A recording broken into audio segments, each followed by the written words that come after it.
여러분, 오늘이 6월 1일입니다. 오늘부터 부동산 세금 다 올라요. 다 오릅니다. 적게 오르는 게 아니에요. 적게 오르는 게. 왕창 오릅니다.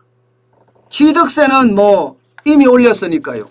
집을 살 때도, 집을 보유할 때도, 집을 팔 때도 세금 폭탄입니다. 세금 폭탄. 보세요. 예. 집을 만약에 내가 보유한다.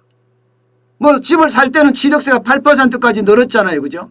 10억짜리 집을 살려고 그러면 1억 가까이가 10억짜리 집은 서울에서는 흔해요. 그럼 1억 가까이가 취득세로 내야 돼요. 어디 그뿐입니까? 보유할 때 보세요. 보유할 때. 2주택 이상자는 종합소득세가 0.6에서 3.0까지 올라갔어요. 3.0까지. 더블 올랐습니다. 2배. 3주택 이상이나 조정 대상 지역의 2주택자는요. 이거는 거기에 또 더블 올랐어요. 1.2%에서 6%까지입니다. 6%까지. 이것은 어쩌면 웬만한 집을 갖고 있으면 한 달에 1년에 1,000만 원씩 늘어난다 이렇게 생각하시면 돼요. 재산세도 당연히 늘어났죠. 공시가격이 올라가니까 말입니다. 양도소득세 여기는 폭탄이에요. 폭탄. 오늘부터입니다. 오늘부터 기본세율이 집을 팔 때 기본세율이 말입니다. 6%에서 45%거든요. 문재인 정부에 와서 이것도 45% 올렸습니다. 원래는 42%였습니다. 여기에다가 중과세를 올려 중과세. 오늘부터는요. 2주택자는 중과세가 20%가 더 붙습니다. 그러면 45%에다 20%가 붙는 거예요. 그러면 얼마 됩니까? 45%에 20% 붙으면 65%죠. 여기다 지방세 10%가 붙으면 70%입니다. 70%. 3주택자는요. 더 큽니다. 중과세가 30% 붙습니다. 그러면 최고세율이 45%죠. 여기다가 30% 붙으면 75%입니다. 여기에 지방세까지 붙으면 82.5%입니다. 그야말로 세금 왕국. 부동산에 세금 엄청 때려서 세금 걷는다. 엄청 걷겠다. 이런 얘기가 되는 거예요. 여러분. 그런데 문제는 여러분 이렇게 세금을 거두고 세금을 올리니까 지금 6월 1일부터는요. 6월 1일부터는 헌법에서 보장되어 있는 기본권 거주 이동의 자유까지도 박탈당하게 생겼습니다. 거주 이전의 자유도. 그것도 1주택자가 말입니다. 1주택자가. 우리는 헌법에서 분명히 기본권으로 거주 이전의 자유가 있습니다. 그런데 세금이 많아서 옮기지를 못해요. 세금이 많아서 옮기지를. 1주택자가 말입니다. 1주택자가. 여러분 이거 보세요. 서울 개포동의 1주택자입니다. 집을 팔라 그러면 적어도 양도세가 3억 이상 나옵니다. 3억 이상. 3억 이상 나옵니다. 사람들은 집값 많이 올랐다고 부러워하지만 집을 팔아서 어디로 옮기고 싶어도 옮기질 못해요. 3억 이상의 양도세를 내고 양도세를 내잖아요. 그런데 문제는요. 어디 가서 또 다시 집을 사면 1억 정도의 취득세가 또 들어가요. 그러면 4억이 들어가는 거잖아요. 4억이. 순식간에 4억이 세금으로 빠져나갑니다.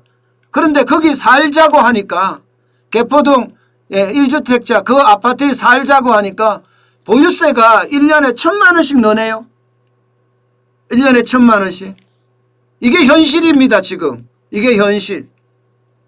이런 상태에서 집값이 오르라 본들 도대체 뭘 하겠습니까?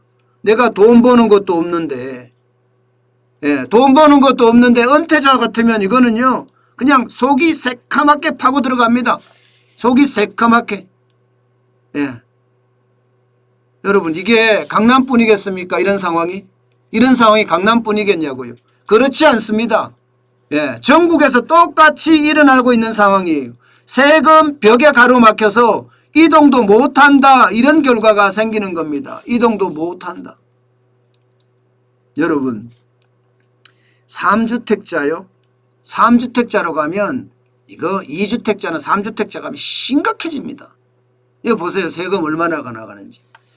취득가가 10억짜리 10억짜리 취득가예요. 양도가가 17억이었다. 그럼 7억을 벌었죠. 그죠? 7억을 벌었습니다. 그러면 세금을 얼마나 내느냐? 어제까지만 하더라도 4억 3천만 원, 아니 4억 352만 원만 냈으면 돼요. 그런데 오늘은요 4억 7,488만 원을 내야 됩니다. 얼마나 늘었습니까? 적어도 7,100만 원 이상 늘었죠. 7,100만 원 이상 세금이 3주택자 경우에. 이게 마포 레미안 프로지오입니다. 마포 레미안 프로지오. 이 말은요 지금 단순하게 내더라도 집을 팔 때 양도세가 여기는 4억 7천까지예요. 아까 제가 3억이라고 이야기한 거는 굉장히 싼 거죠. 거기에 비하면. 상황이 이렇습니다. 집을 팔려고 해도 세금 청구, 집을 살려고 해도 세금 폭탄. 여기에다가 지금 그 자리에서 살아야 돼도 이거 세금 폭탄. 도대체 국민 보러 어떻게 하라는 겁니까? 저는 문재인 대통령이 왜 이런 짓을 하는지 모르겠어요. 도대체가. 이렇게 해서 국민에게 남는 게 뭐예요? 지금 국민들은 울부짖자 못해서 피를 토하고 있다니까요. 피를 토하고. 이렇게 세금 걷어서 막 나눠준다고요? 야, 참 진짜 뭐 집값이 올라서 나는 가만히 있었습니다. 나는 내 벌이가 더 많이 늘어난 것도 아니에요. 나는 가만히 있었는데 집값은 지가 올렸어요. 지가 올렸다고요. 문재인 정부가 올렸다고요. 그런데 나한테 왜 이런 고통을 주냐고요. 도대체 나는 가만히 있었는데 왜 집값을 올려서 이렇게까지 부담을 주냐 이겁니다. 그런데도 더불어민주당은 정신 못 차렸습니다. 세금 거두는 게 더 좋아. 그 세금을 가지고 또 뿌리려고 말입니다. 4.7이죠. 4월 7일 보궐선거 때는 그야말로 보궐선거 전에는 뭐 간이라도 아니 혀라도 빼줄 것 같이 이야기하더니 개뿔을 빼줍니까? 결국은 국민에게 세금 폭탄만 지우고 말았습니다. 참 화려한 말잔치에 우리는 속아 넘어간다는 것, 자기들도 아닌 세금을 가지고 표를 산다는 것, 그 어느 때보다가 경계하고 또 경계해야 되는 것 아닌가 싶습니다.